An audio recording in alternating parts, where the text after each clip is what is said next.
Selamat malam, Bapak Ibu Saudara yang terkasih di dalam Tuhan. Gimana kabarnya? Baik semua ya, puji Tuhan. Kalau ada yang nggak baik juga nggak apa-apa. It's okay untuk menjawab tidak baik juga karena kita tidak selalu dalam kondisi yang baik.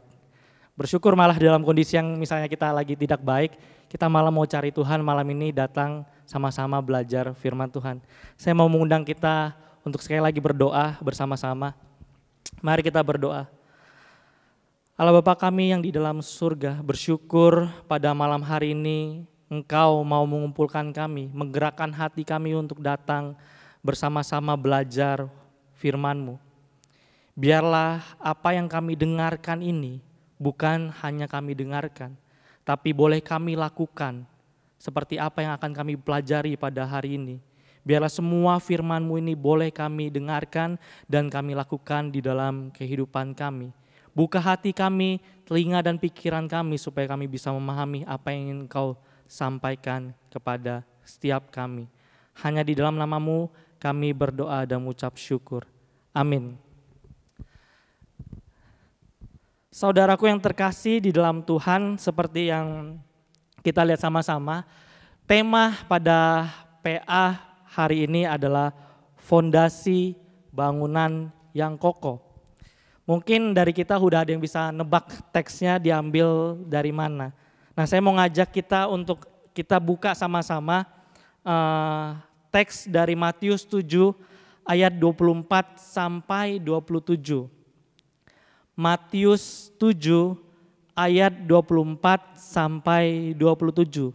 Iya benar, yaitu berbicara tentang perumpamaan orang yang membangun rumahnya di atas batu ataupun ada orang yang juga membangun rumahnya di atas pasir. Saya akan membacakan buat saudara sekalian Matius 7 ayat 24 sampai dengan ayatnya yang ke-27.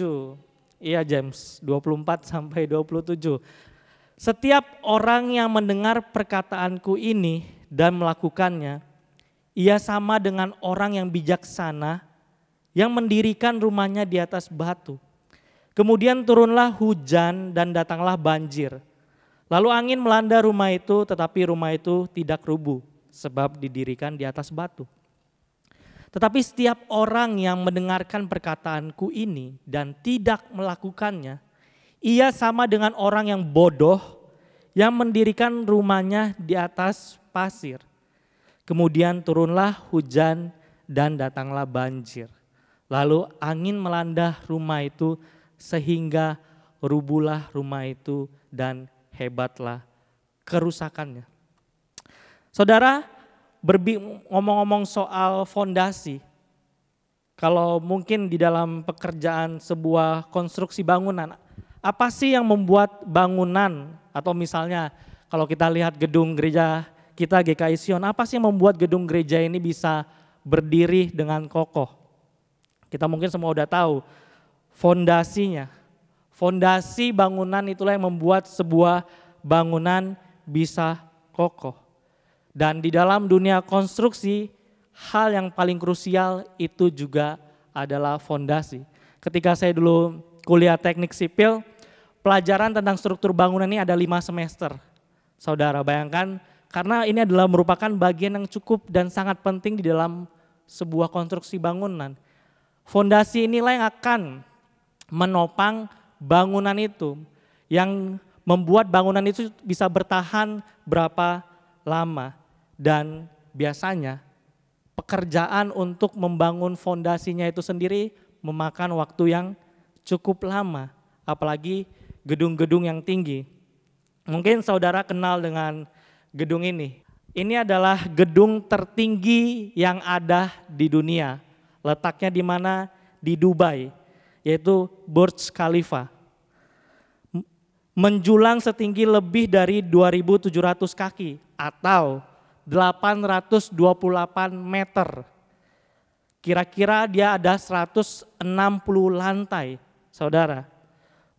Gedung paling tinggi yang ada di dunia ini. Nah, rahasia kenapa gedung ini bisa berdiri menjulang setinggi itu, tentunya ditemukan di dalam tanahnya ketika gedung ini dibangun. Saudara tahu berapa dalam fondasi yang dibuat untuk mendirikan gedung tertinggi ini? Itu kira-kira kalau disamakan dengan lantai, itu ke bawah itu kira-kira setara dengan bangunan 10 lantai untuk bisa membuat bangunan setinggi ini berdiri. Dan bukan cuma satu doang, tapi ada puluhan tiang pancang yang ditancapkan ke dalam tanah untuk membuat bangunan ini bisa berdiri di Dubai. Nah, sebelum konstruksi ini dimulai, para pekerja kurang lebih menghabiskan waktu 1 tahun untuk menggali, menyiapkan lahan, dan 2 tahun untuk menjadikan bangunan fondasi ini. Nah, pekerjaan ini dimulai tahun 2004 dan selesai pada tahun 2009. Berarti fondasinya saja yang untuk membangun 10 lantai ke bawah itu butuh waktu 2 tahun. Berarti 3 tahun lagi, 3 tahun kemudian digunakan untuk pembangunan di atas yang mungkin cuma 160 lantai. Bayangkan, untuk membangun 10 lantai butuh 2 tahun, tapi untuk membangun 160 lantai cukup dengan waktu 3 tahun. Kenapa? Karena memang pada bagian fondasi itu adalah hal yang sangat penting dan membutuhkan waktu yang cukup lama untuk bisa dibuat. Kalau sebuah bangun memiliki fondasi yang kuat dan terbuat dari beton dan besi, lalu apa yang menjadi fondasi bagi manusia? Saya yakin kita semua udah tahu apa yang menjadi fondasi bagi manusia. Firman Tuhan, jelas. Kita bisa katakan dengan mudah bahwa fondasi kehidupan kita adalah firman Tuhan, Yesus Kristus. Namun, seberapa yakin sih kita bahwa kita sudah membangun kehidupan kita di atas fondasi yang benar? Kadang pasir itu mirip dengan batu, saudara. Pernah nggak melihat pasir yang mengeras terus seolah-olah itu seperti batu, tetapi ternyata itu adalah pasir. Dan ketika pasir itu dihempaskan atau dikena air, maka pasir itu akan hancur dan juga terbawa oleh air. Jangan-jangan kita membangun hidup kita di atas pasir yang mungkin kelihatannya seperti batu. Kita mengira kita sudah membangunnya dengan benar. Kalau saudara ingat video yang pernah Loso Romeo putarkan di khotbahnya kurang lebih 2 minggu yang lalu, ketika ada seorang wanita yang merayakan ulang tahun suaminya dan mengutip banyak ayat firman Tuhan. Dia tahu isi ayat firman Tuhan. Tetapi setahun kemudian malah terjadi sebuah kasus yang besar. Saya sedang tidak menjudge kalau dia mungkin tidak benar hidupnya atau tidak melakukan apa yang dikatakan. Tetapi kita bisa melihat dari kehidupannya. Di video terlihat seakan-akan rohani sekali. Tetapi siapa yang menyangka 1 tahun kemudian terjadi kasus yang paling besar di Indonesia mungkin. Dan melibatkan semua di dalamnya adalah orang Kristen yang mengaku percaya Tuhan, mengutip firman Tuhan di dalam kehidupannya. Saudara, ketika kita hidup sesuai dengan prinsip Allah, selain kita menerima berkat dari Tuhan, tetapi kita juga sedang membangun landasan yang kuat bagi kehidupan kita. Teks yang baru saja kita baca tadi di awal, itu kalau saudara, saya mengajak kita untuk boleh tetap membuka Alkitab kita, kalau kita lihat di pasal 5, dari pasal 5, sampai dengan pasal yang ke-7 itu berisi tentang khotbah Yesus yang ada di bukit. Ada ucapan bahagia, ada tentang garam dunia dan terang dunia, ada tentang hal berpuasa, banyak hal-hal yang dikhotbahkan Yesus dan diajarkan kepada para pendengarnya. Dan di bagian yang barusan kita baca ini merupakan bagian yang Yesus pakai untuk menutup rangkaian dari khotbahnya yang di bukit. Yesus di sini ingin menyampaikan seolah kalau kalau kamu mendengarkan semua ajaran yang udah aku ajarkan nih, dari pasal 5 sampai ke 7, dan kalau engkau melakukannya, maka kalian tuh seperti orang pintar, orang bijak yang membangun rumah di atas batu. Tetapi kalau kalian mendengarkannya, tetapi cuma sebatas dengar, tidak melakukannya di dalam kehidupan kalian, kalian seperti orang bodoh yang membangun rumah di atas pasir. Mirip dengan yang saya khotbahkan di hari Minggu yang lalu, bahwa firman itu jangan sampai berhenti di pikiran kita saja, saudara. Tetapi firman itu perlu untuk kita patuhi. Yesus lebih peduli tentang bagaimana kita menjalani kehidupan kita daripada hanya sekedar perkataan yang kita katakan, ritual-ritual keagamaan yang kita lakukan. Dia ingin pengikutnya melakukan hal yang benar, mematuhinya, bukan cuman mengucapkan kata-kata belaka. Dan ia menggunakan perumpamaan rumah yang mewakili hidup kita. Apakah rumah ini akan menahan badai itu? Tergantung kita membangunnya di atas fondasi apa. Tepat di 2 ayat sebelumnya, saudara boleh coba lihat di ayat 22 sampai 23. Di situ Yesus menegur orang-orang yang mungkin terlihat rohani dan suka melakukan ritual keagamaan, tetapi tidak punya hubungan pribadi dengannya.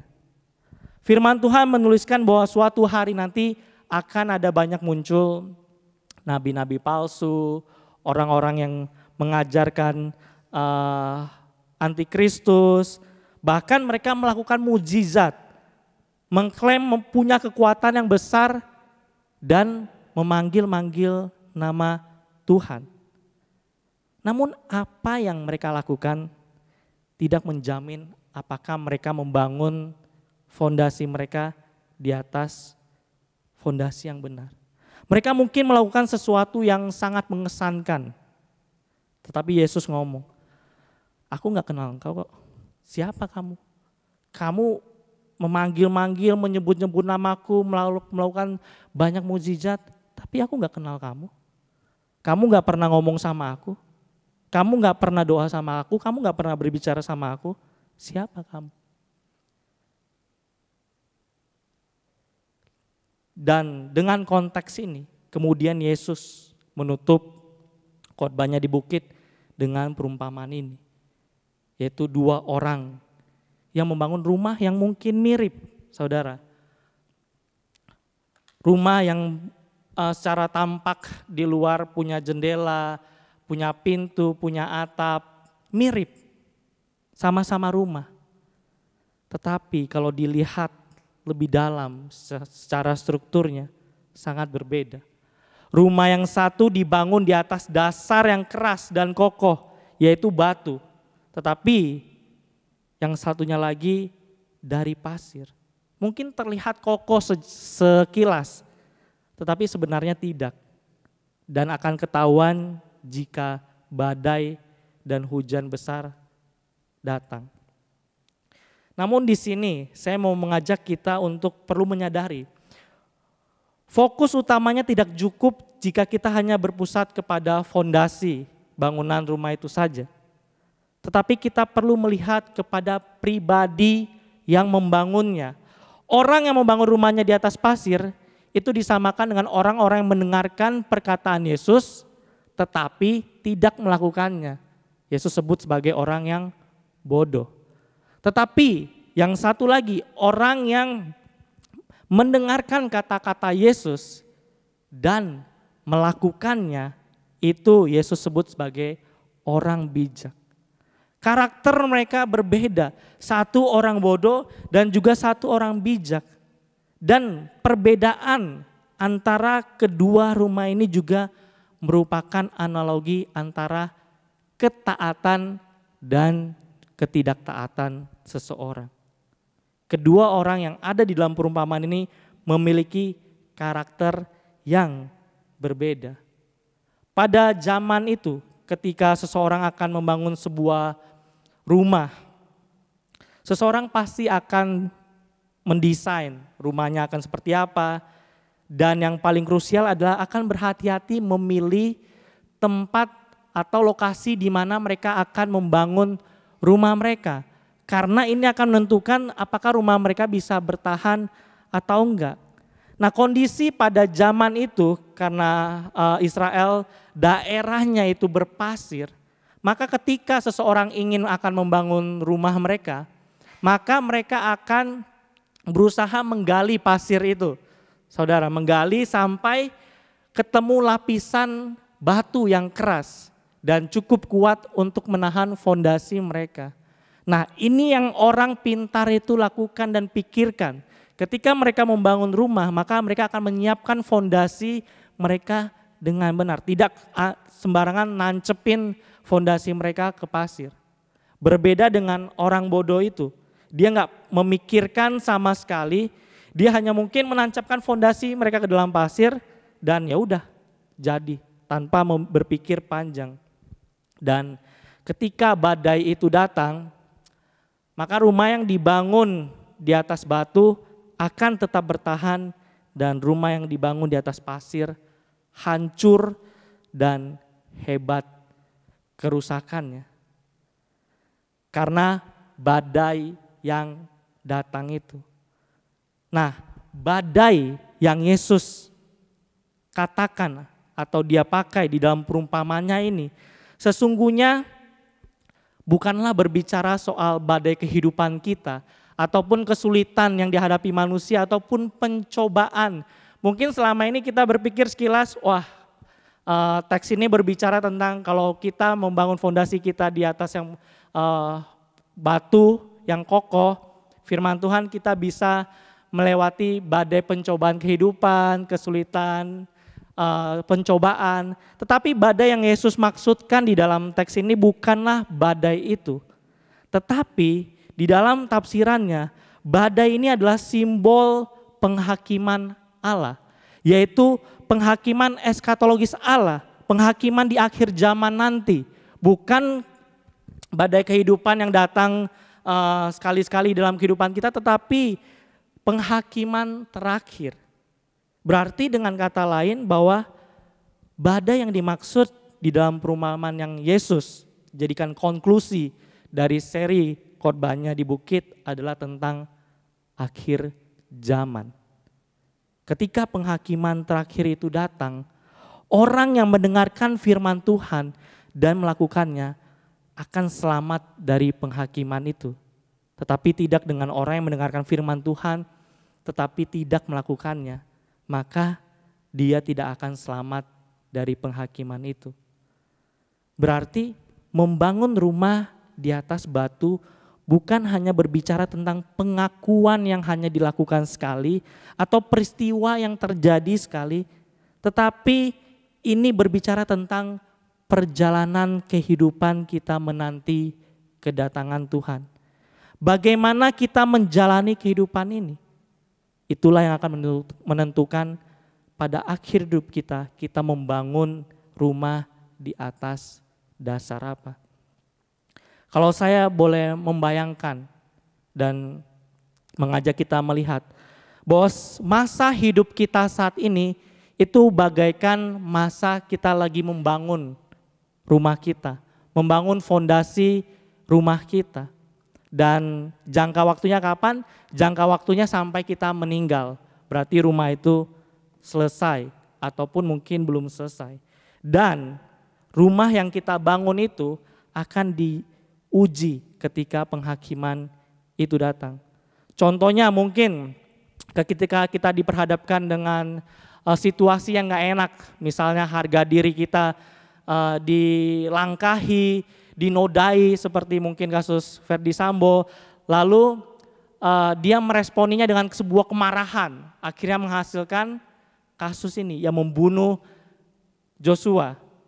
Dan berarti di sini dia tidak mematuhi ajaran yang Tuhan sampaikan. Nah, berarti kita di sini sedang menaruh pasir di dalam fondasi rumah kita. Berbeda kalau kita meresponinya dengan bijak, dengan tenang, dengan firman Tuhan. Berarti di situ kita menaruh batu di dalam fondasi kehidupan kita. Dan gimana? Sekarang kan mungkin di dalam fondasi kita udah ada pasir dan juga udah ada batu. Lalu gimana? Pertobatanlah Bapak Ibu Saudara yang kita lakukan. Itulah yang merupakan bagian kita sadar bahwa kita menggunakan pasir itu. Dan ketika kita bertobat, pasir itu kemudian kita ganti dengan batu melalui pertobatan kehidupan kita. Dan seberapa kuat fondasi kita nanti yang kita bangun saat ini akan terlihat ketika Tuhan datang untuk yang kedua kalinya. Apakah nanti di ujung kita tetap taat sama Tuhan atau tidak? Jadi pertanyaannya apa yang bisa kita lakukan sekarang? Yaitu berusaha membangun fondasi itu dengan batu, bukan pasir. Artinya berusaha mematuhi firman yang sudah kita dengar setiap hari, setiap minggu, setiap Rabu, setiap Jumat, setiap Sabtu, dan mematuhinya. Karena mengetahui firman Tuhan adalah hal yang penting, tapi mengetahui tanpa mematuhi, maka firman itu akan menjadi sia-sia. Sama seperti orang membangun rumahnya di atas pasir. Meskipun memang badai yang dikatakan di dalam teks yang kita baca ini berbicara tentang penghakiman di akhir zaman nanti. Namun gak bisa dipungkiri, hidup kita suka didatangi oleh badai-badai kecil yang mungkin juga suka menggoyahkan kita. Yang membuat kita juga bisa ragu akan iman kita. Namun gimana? Kuncinya sama. Ketika kita mematuhi firman itu, maka firman itu yang akan menjadi fondasi kita untuk bertahan di dalam badai-badai itu. Saudara, firman Tuhan itu kaya dengan nasihat-nasihat kehidupan yang bisa kita teladani dan ikuti. Mungkin langkah awal yang bisa kita lakukan adalah baca firman Tuhan itu, saudara. Kita udah mudah sekali mengaksesnya. Kita bisa membaca ini kapanpun, dimanapun. Bahkan di HP sudah ada juga. Secara khusus saya mau mengajak kita, saudara. Mungkin habis PA ini ketika pulang ke rumah, ataupun besok pagi ketika kita mengambil waktu teduh bersama dengan Tuhan, cobalah baca seri dari khotbah bukit, khotbah Yesus yang di bukit. Dari pasal 5 sampai dengan pasal yang ke-7. Bacalah itu perlahan-lahan, lihatlah ajaran-ajaran yang Yesus sampaikan kepada para pendengarnya. Banyak ajaran yang cukup praktikal dan relate dengan kehidupan kita. Kalau saya lihat di dalam teks ini mungkin bisa berbicara banyak hal kepada kita, menjadi dasar kita untuk menjalani kehidupan kita. Karena tujuan dari firman Tuhan adalah untuk mengubah kita, saudara. Menjadi orang yang siap untuk melakukan setiap pekerjaan Tuhan. Namun kita perlu sadari juga, ketika kita sudah mematuhi firman Tuhan, ketika kita sudah taat sama firman Tuhan, ketaatan kita tidak menghilangkan badai kehidupan kita. Ingat ini, ketaatan kita kepada Tuhan, kepatuhan kita kepada Tuhan tidak akan pernah bisa menghilangkan badai kehidupan kita. Tetapi firman itu memberikan fondasi yang kuat buat kita melewati badai itu, yaitu Yesus Kristus sendiri yang menjadi fondasi setiap kita. Yesus berkata, bukan setiap orang yang berseru kepadaku, Tuhan, Tuhan, akan masuk ke dalam kerajaan sorga, melainkan dia yang melakukan kehendak Bapakku yang di sorga. Bukan soal kita datang ibadah tiap hari Minggu, bukan soal ritual yang kita lakukan, kita ikut perjamuan kudus, kita memberikan persembahan, tetapi ini tentang relasi yang dibangun di dalamnya. Apa gunanya kita datang tiap hari Minggu ke gereja, tiap hari Rabu kita datang persekutuan doa ikut PA, tiap Jumat kita datang ke komisi wanita. Tetapi kalau tidak ada relasi yang terbangun di dalamnya, apa gunanya Bapak Ibu Saudara? Karena yang terpenting bukanlah ritual itu. Tetapi yang terpenting adalah apakah ada relasi yang terbangun di dalamnya. Apakah kita mengenal kepada siapa kita patuhi. Yohanes 14 ayat 23 berkata bahwa jika seorang mengasihi aku itu Yesus, ia akan menuruti firman-Ku dan Bapa-Ku akan mengasihi dia. Dan kami akan datang kepadanya dan diam bersama-sama dengan dia. Satu pertanyaan refleksi buat saudara dan juga buat saya mungkin malam hari ini. Pertanyaannya simpel. Seberapa jauh sih kita sudah mengenal Yesus Tuhan kita? Seberapa sering kita berbicara sama Tuhan? Apakah hanya ketika kita lagi ada masalah kita datang sama Tuhan? Tetapi ketika kita hidupnya baik-baik aja, karir kita juga kita sibuk bangun, kita melupakan Tuhan. Seberapa jauh saudara mengenal Yesus di dalam kehidupan saudara? Mari kita ambil waktu teduh sejenak. Kita berdoa.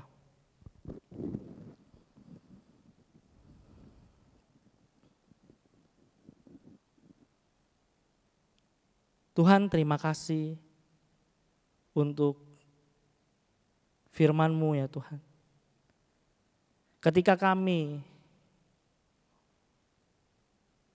datang ke hadapan-Mu, bukan hanya tentang apa yang kami lakukan, tetapi apakah di dalamnya kami mengenal Engkau? Apakah di dalamnya kami membangun relasi yang intim itu bersama dengan Engkau?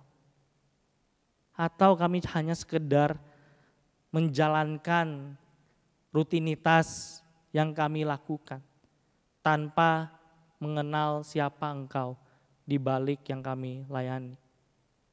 Tuhan, tolonglah kami. Setiap kali kami datang ke hadapan-Mu, biarlah Engkau boleh mengizinkan kami mengenal Engkau lebih dalam. Karena itulah yang menjadi fondasi buat kami ya Tuhan. Kalau kami enggak mengenal Engkau, apa yang bisa membuat kami bertahan di dalam kehidupan kami? Kalau kami tidak benar-benar mengenal Engkau, apa yang bisa membuat kami tetap setia kepada Engkau ya Tuhan? Tolonglah kami. Tolonglah kami untuk boleh membangun hidup kami, membangun fondasi kami di dalam Engkau. Tolonglah kami ya Tuhan. Biarlah firman-Mu ini boleh terus mengiang di dalam hati kami, pikiran kami, dan bisa kami lakukan di dalam kehidupan kami. Dan kami menjadi seperti orang bijak yang membangun rumah kami di atas batu.